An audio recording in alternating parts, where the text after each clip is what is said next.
ಆಕರ್ಷಿಸಲು ಕಾರಣವಿದೆ.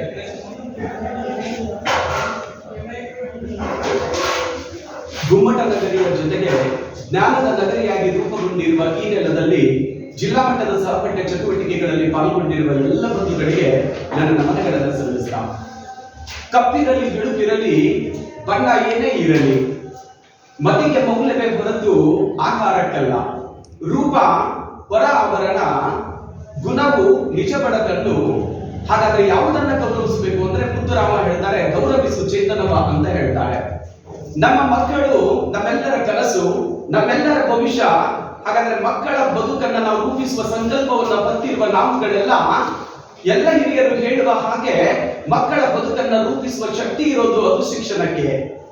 ಹಾಗಾದ್ರೆ ಅರಿವು ಮತ್ತು ಅಭಿವ್ಯಕ್ತಿಗಳ ಮೊತ್ತವನ್ನ ನಾವು ಶಿಕ್ಷಣ ಅಂತ ಕರೆಯೋದಾದ್ರೆ, ದೇಹ ಮತ್ತು ಮನಸ್ಸುಗಳು ಒಂದಾಗುವಿಕೆ ಪ್ರಕ್ರಿಯೆಯನ್ನು ನಾವು ಶಿಕ್ಷಣ ಅಂತ ಕರಿತೇವೆ. ಆ ಶಿಕ್ಷಣ ಅನ್ನುವಂಥದ್ದನ್ನ ಕೊಡ್ಬೇಕು ಅಂತ ಹೇಳಿ ಹೊರಟಾಗ ಅದರ ಗುರುತರವಾದ ಹೊಣೆಗಾರಿಕೆ ಯಾರ ಮೇಲಿದೆ ಅಂತ ಹೇಳಿದ್ರೆ ಎತ್ತಂತಹ ಪಾಲಕರ ಮೇಲೆ ಇದೆ. ಹಾಗಾದ್ರೆ ಶಿಕ್ಷಣ ಕೊಡುವಂತ ಕಾರ್ಯ ಇವತ್ತು ಅನೇಕ ಸಂಸ್ಥೆಗಳ ಮೂಲಕ ಜರುಗ್ತಾ ಇದೆ. ಒಂದು ಔಪಚಾರಿಕ ಮತ್ತು ಅನೌಪಚಾರಿಕ ಸಂಸ್ಥೆಗಳು. ಬಹಳ ಮಂದಿಗೆ ಕಲ್ಪನೆ ಏನು ಅಂದ್ರೆ ಶಿಕ್ಷಣ ಪ್ರಾರಂಭವಾಗೋದು ಶಾಲೆಗೆ ಹೋದಾಗ. ತಪ್ಪು. ನಾವು ಕೇಳಿಲ್ವಾ, ಜನನಿ ತಾನೇ ಮೊದಲ ಗುರು, ಮನೆಯೇ ತಾನೇ ಮೊದಲ ಪಾಠಶಾಲೆ ಅಂತ ಹೇಳ್ತೀವಲ್ಲ. ಮಗು ಅನೌಪಚಾರಿಕ ಶಿಕ್ಷಣಕ್ಕೆ ತಾಯಿಯ ತೊಡೆಯಿಂದ ಪ್ರಾರಂಭವಾಗಿ ಔಪಚಾರಿಕ ಶಿಕ್ಷಣವನ್ನ ಶಿಕ್ಷಣ ಸಂಸ್ಥೆಗಳ ಮೂಲಕ ನಾವು ಪಡ್ಕೊಳ್ತೇವೆ. ಆದ್ರೆ ದುರದೃಷ್ಟ ಏನು ಅಂತ ಹೇಳಿದ್ರೆ, ಇವತ್ತು ಸರ್ಕಾರ ಸಾಮಾಜಿಕ ಭೇದ ಭಾವಗಳಿದ್ದಾವೆ, ಸ್ತರ ವಿನ್ಯಾಸಗಳಿದ್ದಾವೆ. ಅವೆಲ್ಲವುಗಳನ್ನ ಬಡದ ಹಾಕಿ ಶಿಕ್ಷಣವನ್ನ ಸರ್ವರಿಗೂ ಕೊಡಬೇಕು ಎನ್ನುವ ಬಯಕೆಯೊಂದಿಗೆ ಎಲ್ಲರನ್ನ ಆಕರ್ಷಿಸಲಿಕ್ಕೆ ಪ್ರತಿನಿತ್ಯ 10 ಹಲವು ಯೋಜನೆಗಳನ್ನು ಕೊಟ್ಟು ಅನೇಕ ಯೋಜನೆಗಳ ಮೂಲಕ ಹಣದ ಬಳೆಯನ್ನ ಹರಿಸ್ತಾ ಇದ್ರು ಕೂಡ ಆಧುನಿಕ ಪಾಲಕರ ಮನಸ್ಥಿತಿ ಏನಾಗಿದೆ ಅಂತ ಕೇಳಿದ್ರೆ, ಸರ್ಕಾರಿ ಶಾಲೆಗಳಲ್ಲಿ ಸಿಗುವ ಶಿಕ್ಷಣ ಅದಕ್ಕೆ ಕೊರತೆ ಇದೆ. ಖಾಸಗಿ ಶಾಲೆಗಳು ಇವತ್ತು ಉತ್ತಮ ಶಿಕ್ಷಣವನ್ನು ಕೊಡ್ತಾವೆ ಅಂತ ಹೊರಟಿದ್ದಾವೆ. ಈ ಮನಸ್ಥಿತಿಗೆ ನಾನೇನ್ ಹೇಳ್ಬೇಕು, ತುಂಬಾ ದುಃಖ ಆಗ್ತಾ ಇದೆ. ನೆನಪಿರಲಿ, ಜಗತ್ತಿನ ಅತ್ಯಂತ ಸರ್ವಶ್ರೇಷ್ಠ ಸಾಧಕರು ಕೂಡ ಬಂದದ್ದು ಇಡೀ ಜನರನ್ನ ಪ್ರತಿನಿಧಿಸುವ ಸರ್ಕಾರಿ ಶಾಲೆಗಳಿಂದ ಅನ್ನುವಂಥದ್ದನ್ನ ನಾವ್ಯಾರು ಕೂಡ ಮರೀಲಿಕ್ಕೆ ಸಾಧ್ಯ ಇಲ್ಲ. ಆದ್ರೂ ತಂದೆ ತಾಯಿಗಳು ಯಾಕೆ ಖಾಸಗಿ ಶಾಲೆಗಳ ಕಡೆಗೆ ಹೋಗ್ತಾ ಇದ್ದಾರೆ? ಕಾರಣ ಇಷ್ಟೇ, ಖಾಸಗಿ ಶಾಲೆಯ ಪಾಲಕರಿಗೆ ಭ್ರಮೆ ಇದೆ, ನನ್ನ ಮಕ್ಕಳು ಇಂಗ್ಲಿಷ್ ಮಾಧ್ಯಮದಲ್ಲಿ ಓದಿದ್ರೆ ಅವರು ಪ್ರಪಂಚವನ್ನೇ ಗೆಲ್ತಾರೆ ಅಂತ ಹೇಳಿ. ನಾನು ಅವ್ರ ಬುದ್ಧಿಗೆ ಏನ್ ಹೇಳ್ಬೇಕು ಅಂತ ತೋರಿಸ್ತಾ ಇಲ್ಲ. ಪಾಲಕ ಬಂಧುಗಳು ಅರ್ಥ ಮಾಡ್ಕೊಳ್ಬೇಕಾಗಿದೆ, ಬದುಕನ್ನ ಗೆಲ್ಲಲಿಕ್ಕೆ, ಸಾಧನೆಯನ್ನ ಮಾಡ್ಲಿಕ್ಕೆ ಮಾಧ್ಯಮ ಮುಖ್ಯ ಅಲ್ಲ, ಅವರು ಗಳಿಸಿಕೊಳ್ಳುವ ಜ್ಞಾನ ಇದೆಯಲ್ಲ, ಆ ಜ್ಞಾನದ ಮೂಲಕ ಜಗತ್ತನ್ನ ಆಳ್ಲಿಕ್ಕೆ ಸಾಧ್ಯ ಇದೆ ಅನ್ನುವಂಥದ್ದು ಒಂದು ಕಡೆಗೆ. ಇನ್ನೊಂದು ಕಡೆಗೆ ನಮ್ಮ ಪಾಲಕರಿಗೆ ಹೊರಗೆ ಕಾಣುವ ತಳಕು ಬೆಳಕಿನ ಜಗತ್ತು ಅವರನ್ನು ಆಕರ್ಷಿಸ್ತಾ ಇದೆ.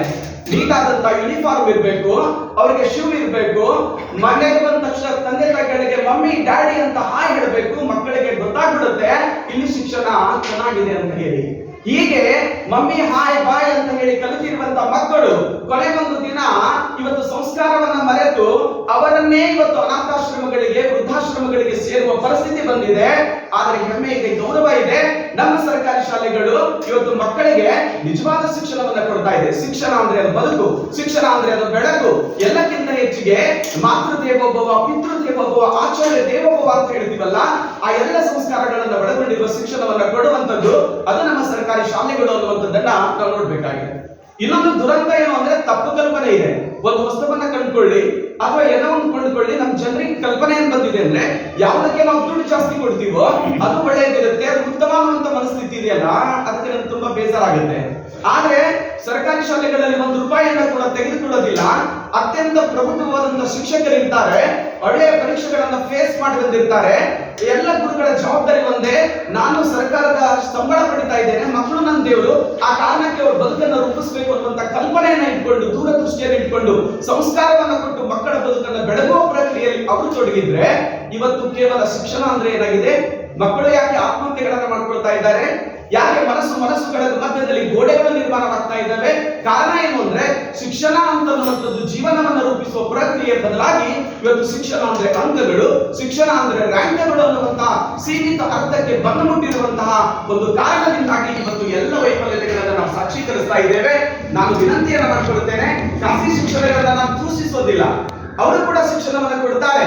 ಆದರೆ ಇಲ್ಲಿ ಪ್ರಾಬ್ಲಮ್ ಇರೋದೇನು ಅಂದ್ರೆ ಸರ್ಕಾರಿ ಶಾಲೆಗಳಲ್ಲಿ, ನಾನು ಇಲ್ಲ ಅಂತ ಹೇಳೋದಿಲ್ಲ, ಸರ್ಕಾರಿ ಶಾಲೆಗಳ ಜವಾಬ್ದಾರಿಯನ್ನು ಹೊತ್ತುಕೊಂಡಿರುವಂತಹ ನಾವುಗಳೆಲ್ಲ ಭವಿಷ್ಯವನ್ನು ರೂಪಿಸುವ ವಾರಸುದಾರರಾಗಿ ನಮ್ಮ ಮಕ್ಕಳ ಭವಿಷ್ಯವನ್ನು ರೂಪಿಸುವ ಬಹುತರವಾದ ಗುರುತರವಾದ ಹೊಣೆಗಾರಿಕೆಯನ್ನು ನಾವೆಲ್ಲ ಹೊಂದಿದ್ದೇವೆ. ಆ ದಿಶೆಯಲ್ಲಿ ನಾವುಗಳ ಕಾರ್ಯವನ್ನು ನಿರ್ವಹಿಸೋಣ ಅಂತ ಹೇಳ್ತಾ ಅವಕಾಶಕ್ಕಾಗಿ ಎಲ್ಲರಿಗೂ ವಂದಿಸ್ತೇನೆ. ಜೈ ಹಿಂದ್, ಜೈ ಭಾರತ್ ಮಾತೆ.